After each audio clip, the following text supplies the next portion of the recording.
Aujourd'hui, on se retrouve pour une nouvelle vidéo, une vidéo super intéressante où vous êtes des centaines de personnes à me demander, enfin à me poser toujours cette même question, comment apprendre le coréen.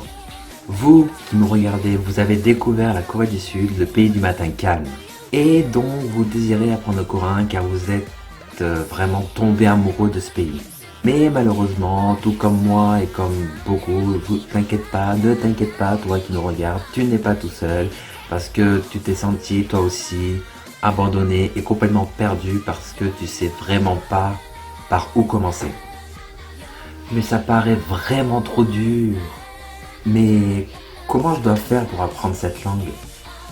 Et quel support dois-je utiliser? Des livres, des CD sur internet? Qu'est-ce qu'il faut que j'achète? J'ai besoin de quoi pour réussir? Et puis bien sûr, quelles étapes suivre? Parce que je peux pas apprendre une langue en commençant par tous les chemins. Je sais pas, il faut que je commence par quoi? Je suis vraiment perdu. Aide-moi. Je sais vraiment pas comment m'y prendre. S'il te plaît. Aide-moi. Désormais, vous allez tout savoir. Je viens à ton secours. Faut laisser l'inquiétude, le stress. Tout ça, faut le mettre de côté. À part cette vidéo, et à la fin de cette vidéo, vous pourrez enfin savoir comment apprendre le coréen. Enfin. Voici quelques étapes pour bien apprendre la langue du pays du matin calme. Étape 1. Apprendre le Hangul. Hangul, qu'est-ce que c'est? C'est l'alphabet coréen. Il faut absolument que vous sachiez lire avant de commencer l'apprentissage du coréen. Comme dans tout apprentissage linguistique, le premier pas à franchir est bien sûr la lecture. Savoir lire est essentiel, voire vital, surtout dans les pays asiatiques.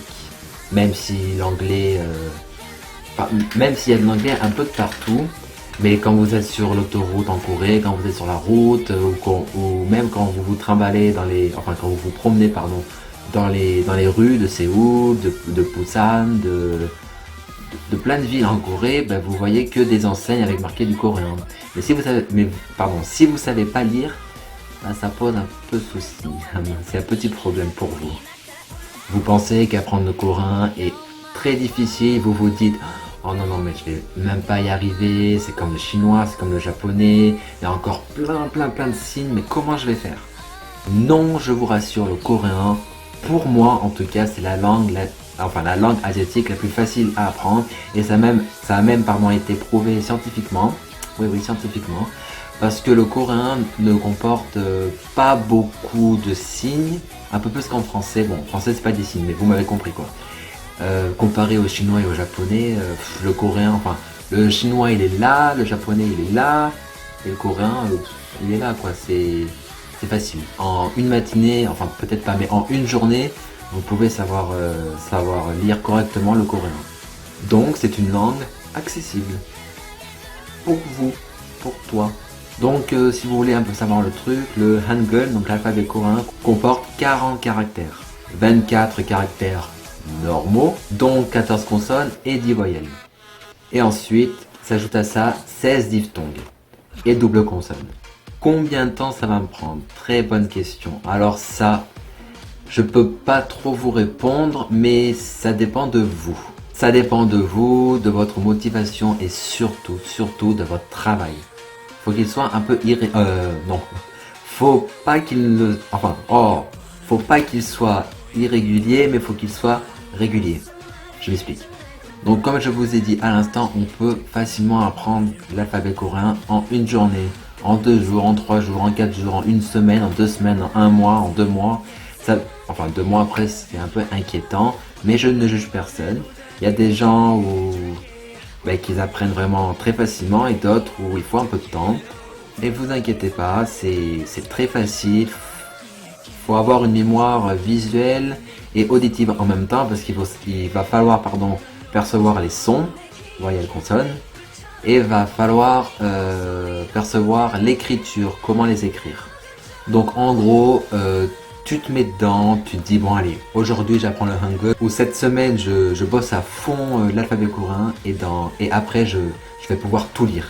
Bon après par contre vous lisez un peu I saram은 예뻐요.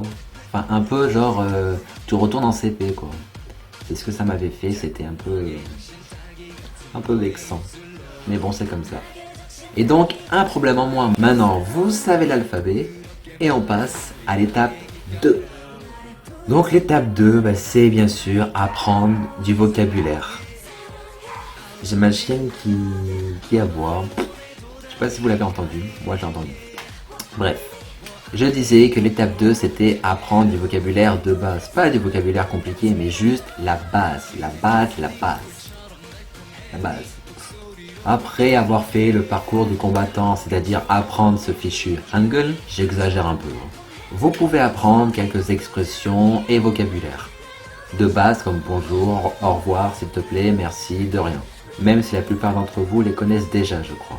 Il faut donc un minimum, voire un maximum, se familiariser avec les mots coréens. Des mots coréens simples et quotidiens.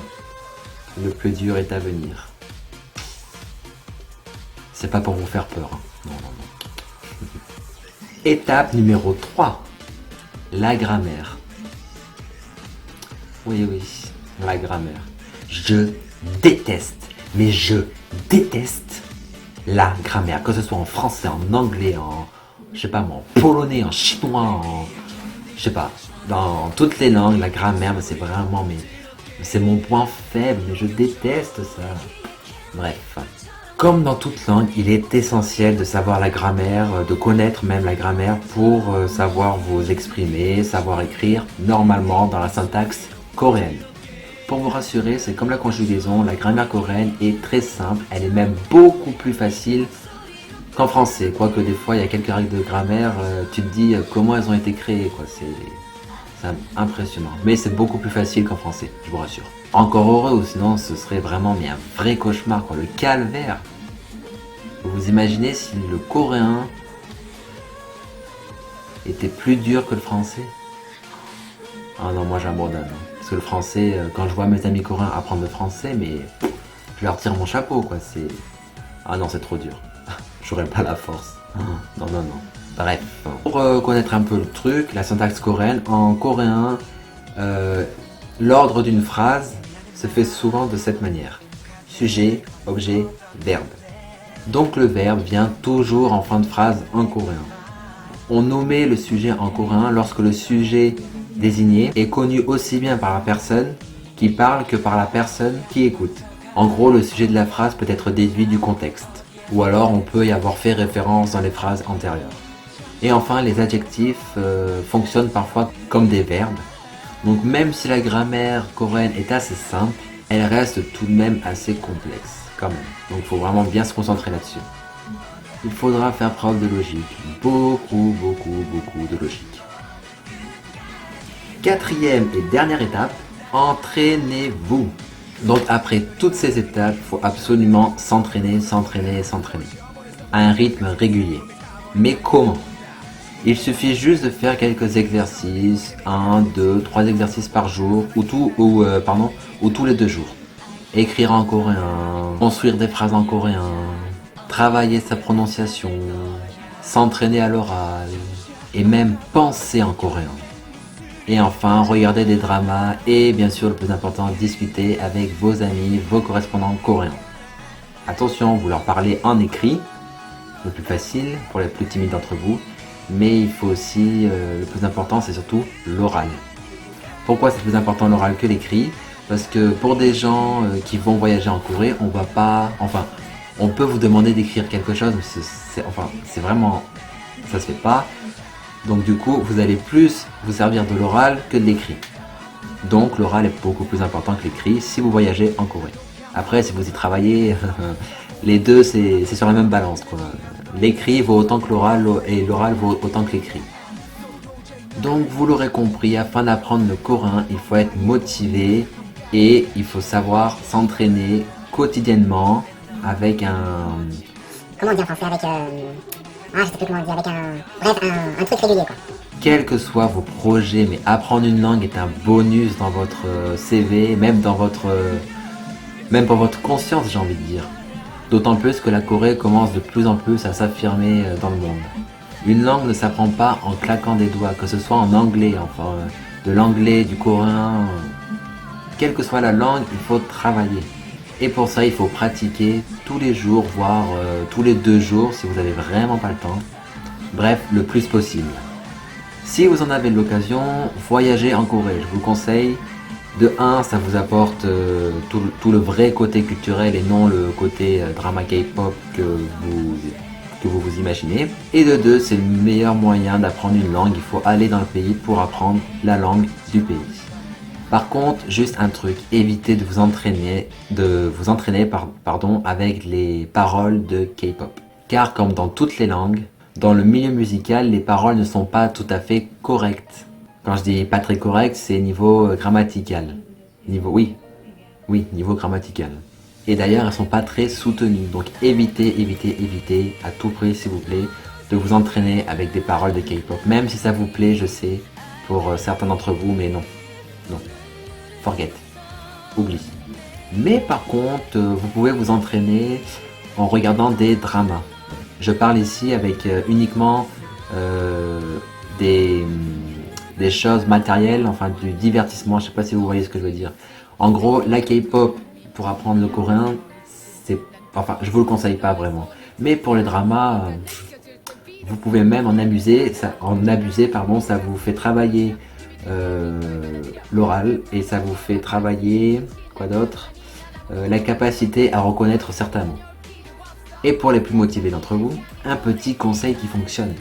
Choisissez un passage dans votre drama préféré, vous mettez les sous-titres en français, et là vous recommencez l'épisode et vous mettez les sous-titres en coréen, puis vous recommencez cette fois-ci mais sans les sous-titres.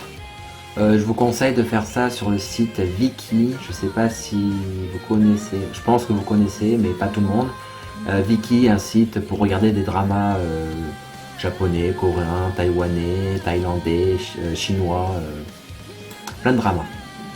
Donc n'oubliez pas de pratiquer le coréen quotidiennement s'il vous plaît, même si c'est qu'1 heure par jour ou 30 minutes, mais il faut absolument pratiquer, s'entraîner, apprendre au fur et à mesure. Vous pouvez pratiquer le coréen comme je vous disais tout à l'heure avec des vrais coréens, des coréens natifs sur Skype, sur Kakao Talk, qu'est-ce qu'il y a d'autre, enfin sur Facebook, sur tous les réseaux sociaux. Alors scientifiquement, pour apprendre une langue, pour chaque langue en fait, vous pouvez retenir environ 500 mots sans difficulté. Et au-delà, vous devez vraiment vous impliquer dans la langue que vous êtes en train d'apprendre. Alors quand on aime, on ne compte plus. Par rapport à la question des livres, quel livre pour apprendre le coréen pour débuter? Donc vous devez absolument débuter avec ce livre. Pourquoi je dis absolument? Parce que c'est le meilleur livre en français, même si entre nous, c'est vrai que les meilleurs livres sont en anglais, mais celui-là en français c'est vraiment le meilleur et il est très facile à comprendre. Je vous le conseille vraiment. Et en compagnie de ce livre que j'ai bien utilisé, ça se voit d'ailleurs. Celui-là est très important parce qu'il 50 règles essentielles en coréen. Il est vraiment primordial pour la grammaire et le vocabulaire, mais surtout la grammaire. Donc tout ce que vous voyez ici, vous le revoyez ici, mais avec des exemples pour vraiment vous entraîner et pour voir si vous avez compris comment ça fonctionne. Sur ce, j'espère que tous mes conseils vous serviront pour vous guider dans l'apprentissage de la langue coréenne. Si toutefois vous avez des questions, je reste à votre disposition pour vous répondre sur Facebook, sur ma page que je mets le lien en dessous dans la description, ou sur YouTube directement en dessous dans les commentaires. Je me ferai un plaisir de vous répondre. Je vous fais à tous de gros bisous et fighting pour le coréen. Bisous.